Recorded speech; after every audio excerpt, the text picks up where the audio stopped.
Alejandro Pereira dice, tengo esta pregunta.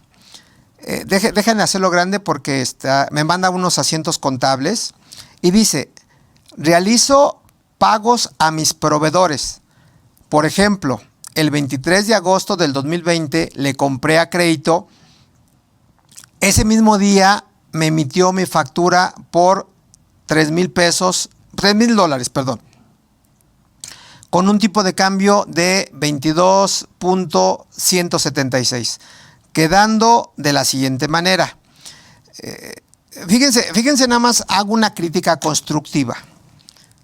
Y bien dicen por ahí, desde la forma de agarrar el taco, se conoce al que es tragón. Y lo digo de la manera más humilde, porque en su propuesta de asientos contables sigue utilizando compras. Y yo nada más pregunto, ¿qué sistema de contabilidad estás utilizando para el registro? ¿Me explicó? En donde la ley fiscal, y te doy el fundamento, mi querido amigo, la ley fiscal establece como sugerencia de que debes de llevar el sistema de inventarios perpetuos. Y las cuentas ejes de inventarios perpetuos son almacén, costo de ventas. Y párale de contar. ¿En dónde están las compras? En ningún lado. En ningún lado, mi querido amigo. ¿Me expliqué? Entonces tú podrías llevar el analítico pormenorizado, compras, devoluciones sobre compras, ventas, devoluciones sobre ventas, pero no cumplirías con lo que sugiere la ley fiscal. Entonces, ¿qué te estoy diciendo entre líneas? Que tu registro, que no está en apego a la norma fiscal, todo lo que compres es no deducible. Y podría dejar mi contestación ahí porque ya no tendría caso ver lo demás. Pero bueno, no es el caso. No es el caso. Bueno, seguimos. Entonces, carga compras, cargo al IVA, ¿de acuerdo? Y con abono a proveedores. Vean, otra crítica constructiva. Yo en una cédula a lo mejor soy muy ortodoxo o muy institucional. Pones IVA, yo pregunto, ¿qué IVA? Básicamente hay IVA retenido a favor, hay IVA retenido a cargo, hay IVA acreditable, hay IVA pendiente de acreditar, hay IVA trasladado, hay IVA pendiente de trasladar, etcétera, etcétera. ¿De qué IVA estás hablando? Yo supongo que es IVA acreditable. Pero ya no coincide mi comentario porque abonas a proveedores. Entonces sería IVA pendiente de acreditar. Otra vez con lo mismo. Tenemos que ser muy atentos al registro contable. Porque enséñale esto al SAT, ni siquiera se va a tomar la libertad de leerlo. Ya veíamos la ocasión anterior, mal registrado, no hay CFDI, no viene desglosado el IVA, no hay razón de negocios, etcétera, etcétera, etcétera. Lo desecha el gasto, lo desecha. Pero bueno, hay que sumar. Sale. Entonces, bueno, ahí está un primer asiento, compras, IVA y proveedores, pero bueno, ahí está un primero. Y luego dice, pago el día 9 de septiembre con un tipo de cambio de 22, originalmente estaba en un tipo de cambio de 22.17 y lo pagó en 22.45, ¿de acuerdo? Es decir, un poquito más. Entonces, el asiento contable cancela proveedores perfectamente, carga a pérdida en cambios perfectamente y, desde luego, saca el dinero del banco. Me queda claro, ¿de acuerdo? Entonces, pregunta, dice, al igual, si mis clientes les facturan en dólares y me pagan en pesos, en el pago obtengo una ganancia. En la ganancia se debe desglosar el IVA trasladado y pagarse el IVA trasladado. Desde luego que no. Ya lo aclaraba mi querido amigo en mis comentarios previos. Desde mi punto de vista, como la ganancia o pérdida en tipo de cambios es una consecuencia de la operación en sí misma, más no es la operación, ¿de acuerdo? Y esto contablemente se tiene que registrar como parte del resultado integral de financiamiento y en mis comentarios previos dije, pese a que salga dinero del banco o entre dinero en el banco, mi punto de vista derivado de la ganancia o pérdida en tipo de cambio no es base de IVA, ¿de acuerdo? Ahí está mi comentario y gracias por la pregunta, ¿de acuerdo? Y vamos con otras preguntas. Bueno. Dice Alberto Damián, hola, buenos días José Antonio, gracias. Pregunta, ¿la diferencia en tipo de cambios causa IVA? No. Por lo que acabo de decir, mi querido Damián. Ahora, voy a hacer un comercial y espero me disculpen. Yo tuve acercamiento con directivos de CADEFI y me comentaban la siguiente propuesta de negocios. Como son algunas preguntas más elaboradas, podemos manejar el siguiente escenario. Se va a ofrecer, o no sé si ya lo están ofreciendo, el pago de una membresía anual y ustedes van a tener respuesta de gente que da conferencias, como es mi caso, en donde yo me puedo comunicar contigo, Damián, ¿de acuerdo? O me puedo comunicar con Adriana, las que me han hecho preguntas, y les puedo mandar un WhatsApp o una respuesta por escrito, y obviamente ustedes se soportan con el pago de esa membresía. La idea es ganar, ganar, y que hagan las cosas en apego a la ley, ¿de acuerdo? Bueno, ahí están mis comentarios, ¿de acuerdo? Buenos días, y me dice, mi nombre es Miriam. Miriam, te saludo con mucho gusto. Dice, estimado José Antonio, una consulta. En el caso de arrendamiento de una nave que se usa de manera compartida como planta de producción y para oficinas administrativas, la renta una persona moral a otra persona moral. ¿Es aplicable la retención del IVA? Desde luego que no, mi estimada Miriam. Si tú checas el artículo 1, letra A, fracción segunda, ¿de acuerdo? Me dice, inciso A, que solamente va a proceder retención en el entendido que rentes un bien, en este caso inmueble, cuando la renta obviamente se haga de una persona física a una persona moral. Si es de moral a moral, ¿de acuerdo? No media retención. Ahí está mi respuesta y te doy el fundamento. Artículo 1, letra A, fracción 2 y artículo 3 del reglamento de la ley del IVA. Julián García, Julián, te mando saludos y dice, buenos días, contador Antonio. Bueno, nada más hago una aclaración, aunque soy la misma persona. Me llamo José Antonio, no Antonio. No es lo mismo Juan Domínguez que las preguntas que me hacen. Entonces, bueno, Julián dice, ¿es correcto que una persona física del RIF que se retenga ICR e IVA por servicios de mantenimiento a una persona moral? Bueno, esa es la pregunta. Luego dice, quiero pensar que él es el mismo. Dice, contador, ¿qué quiere decir que los gastos estén identificados con los ingresos? Bueno, esa es una pregunta, mi querido Julián García, y te lo digo de la manera más propositiva. Es una pregunta de sentido común. ¿Por qué razón? Porque vean, vamos a pensar el ejemplo. Yo compro sumadoras, que esto paga IVA, ¿de acuerdo? Y yo compro computadoras, que eso paga IVA, pero me dedico a vender computadoras y me dedico a vender sumadoras. Entonces, ¿qué quiere decir? Que la sumadora y la computadora está identificada con actos grabados. Por eso es sentido común. A diferencia, fíjate bien cómo cambio el escenario. Por eso otra vez, insisto, las preguntas tienen que ser sobre sustancia económica. Vamos a pensar que soy una escuela. Y yo compro sumadoras para mis oficinistas, compro sumadoras para mis maestros, como su equipo didáctico. ¿Me explico? Compro pintarrones, ¿de acuerdo? Que todo eso causa IVA. Pero mi objeto social es el cobro de colegiaturas. Y en los términos del artículo 15, que ya leíamos, de la ley del IVA, si yo tengo autorización para recibir, autorización como REBOE de la SEP, los ingresos de la escuela son exentos. ¿Qué quiere decir? Que la sumadora, la computadora, el pintarrón y demás, las plumas, que sí pague IVA, pero está identificado con actos exentos. Por lo tanto, el IVA de esto se manda al gasto y el gasto es deducible. Espero que haya sido claro. El problema es cuando no lo identificas, cuando tienes actos grabados y actos exentos. Espero haya sido claro, mi querido amigo. Ahora, la primera pregunta dice, buenos días, contador, dice, ¿es correcto que una persona física del RIF que retenga ICR e IVA por servicios de mantenimiento a una persona moral? Me queda un poquito la duda de la pregunta y te voy a dar tres respuestas.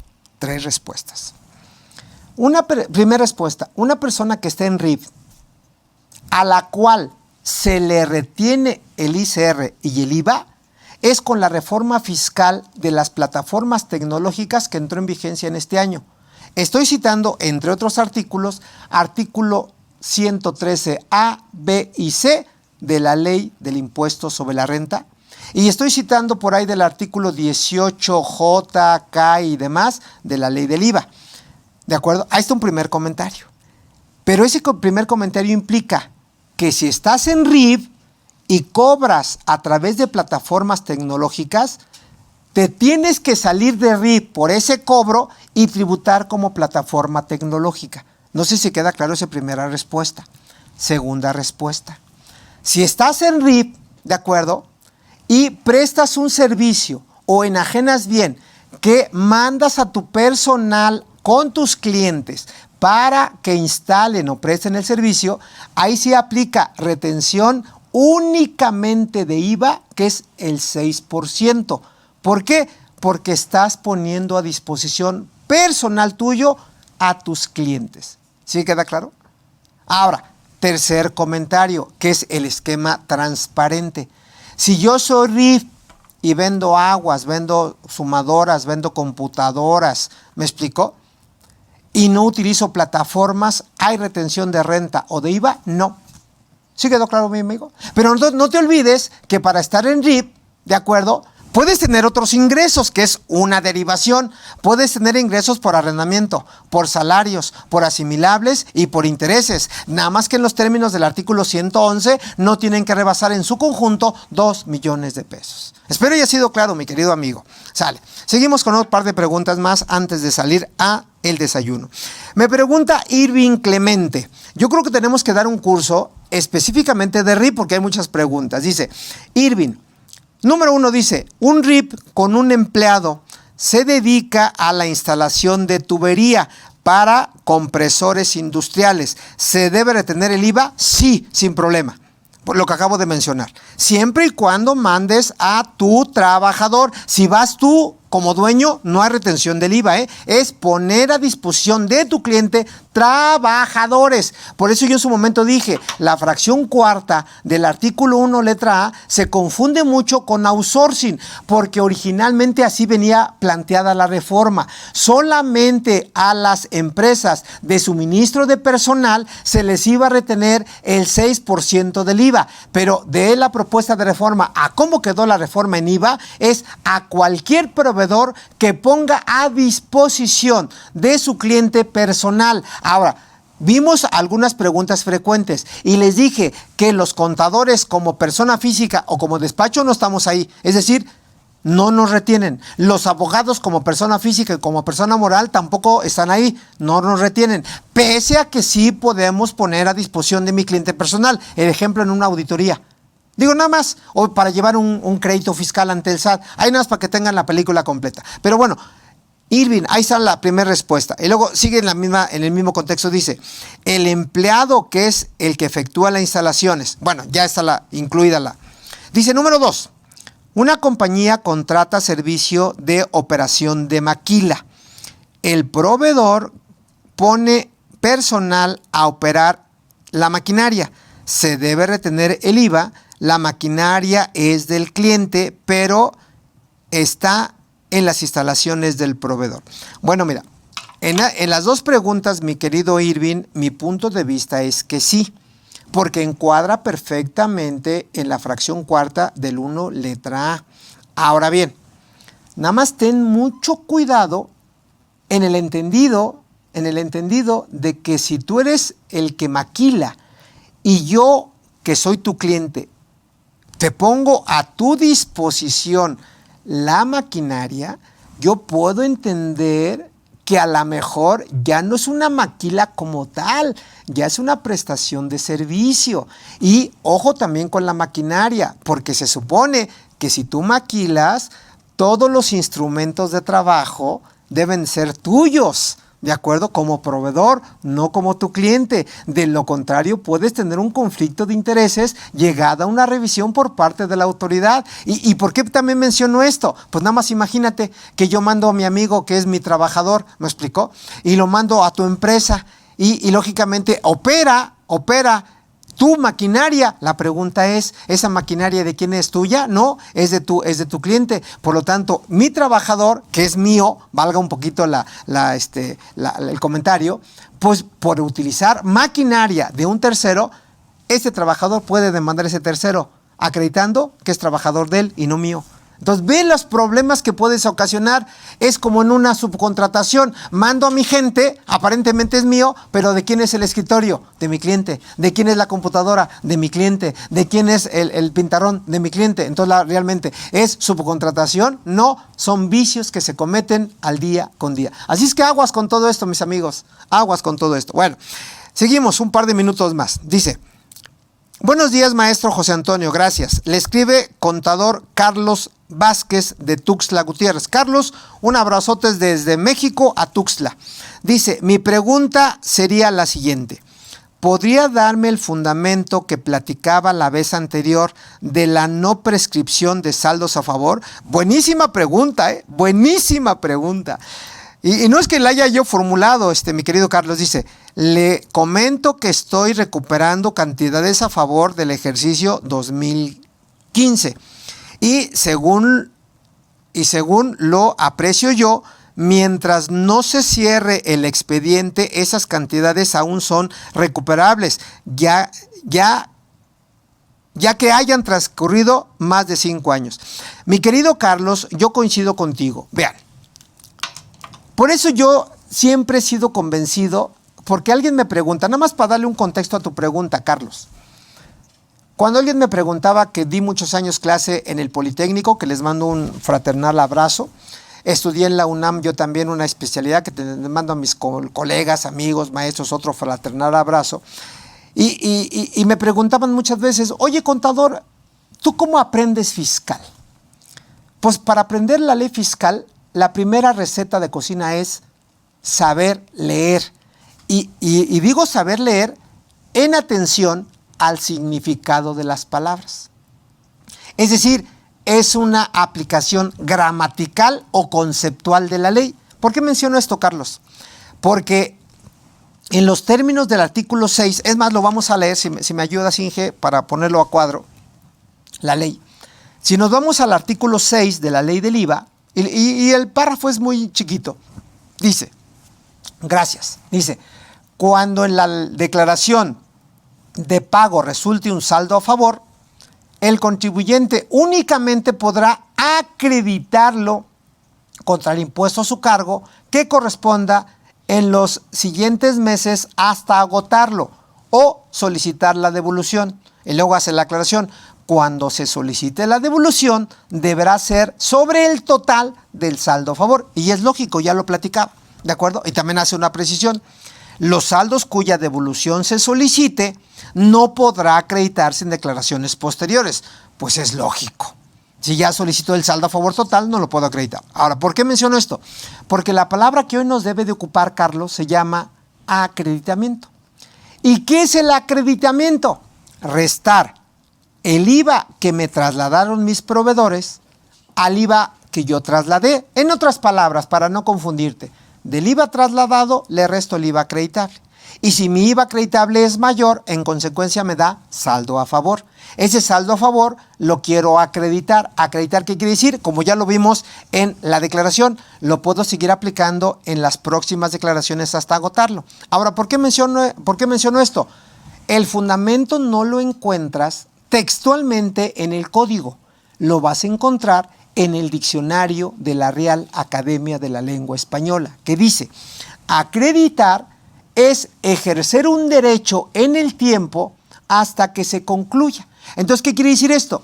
Que si tú mes a mes, tú mencionas desde el 2015, tienes un saldo a favor y lo vienes aplicando conforme a procedimiento, debidamente llenar la declaración, y aunque hayan pasado más de 5 años, desde mi punto de vista, sigues teniendo el derecho del acreditamiento y no prescribe. Ahora, dejas de pasar 5 años, no lo utilizas, con la pena, ya lo perdiste. Ahí está el fundamento, no en el código, porque el código, si tú lo lees, te va a llevar a 5 años. Y nos podemos confundir con eso, pero la palabra clave se llama acreditar. Por eso, búscate un buen diccionario, ya te mencionaba alguno, precisamente para entender el concepto. ¿De acuerdo? Ahí está mi comentario, mi querido Carlos.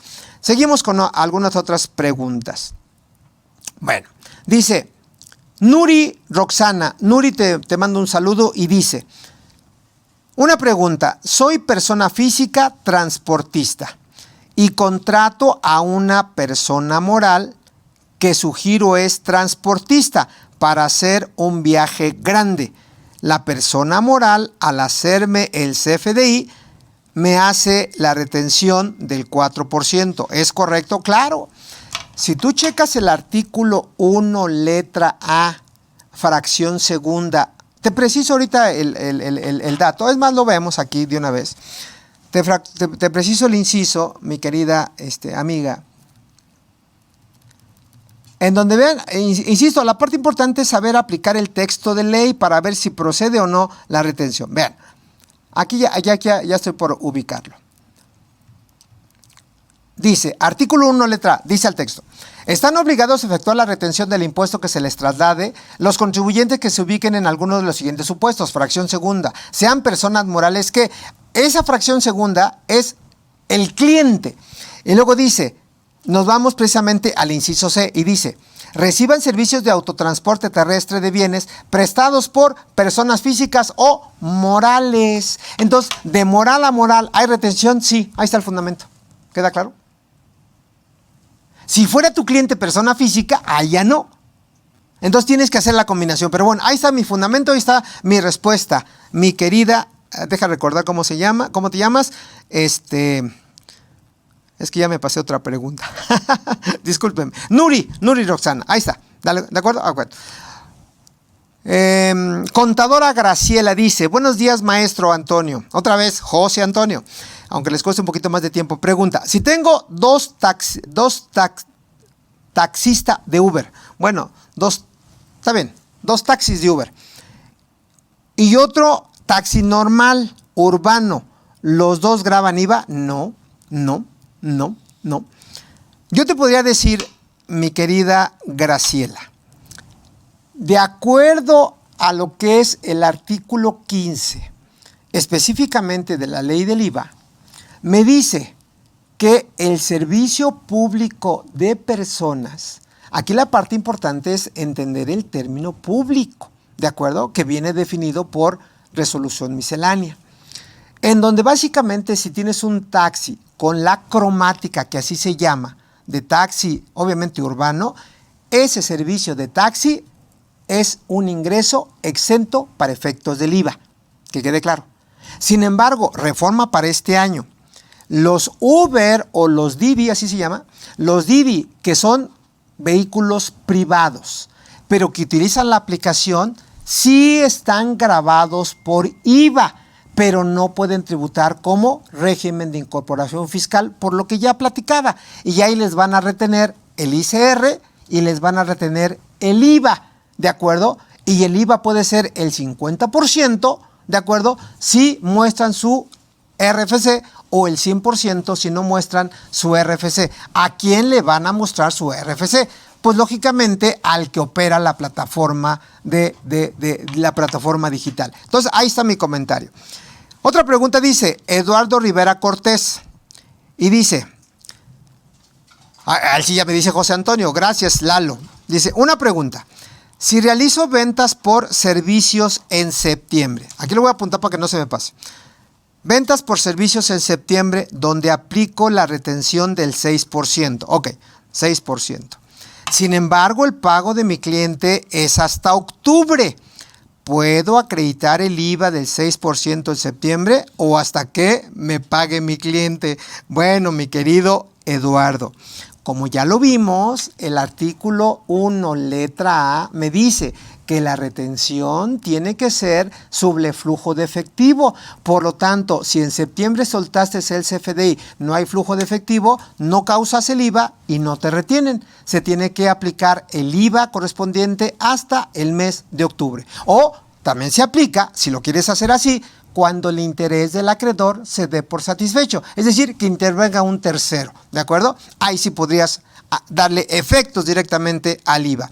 Ricardo Pérez pregunta, ¿revisaremos algún ejemplo de retención mencionada, artículo 1, letra A, fracción tercera, con residentes en el extranjero? Un ejemplo como tal, yo lo siento muy sencillo, pero sin embargo lo hacemos. Pero aquí el comentario anticipado antes de irme al breve, para que no te quedes con la duda. Entiéndase que cuando tú pagas IVA a un residente en el extranjero, aquí el primer filtro que tienes que hacer es el siguiente. Si el residente en el extranjero tiene representante legal en México, tiene un establecimiento permanente en México o no cuenta ni con uno ni con otro. Si cuenta con uno o con otro de los dos primeros, el IVA obviamente se paga, ¿de acuerdo?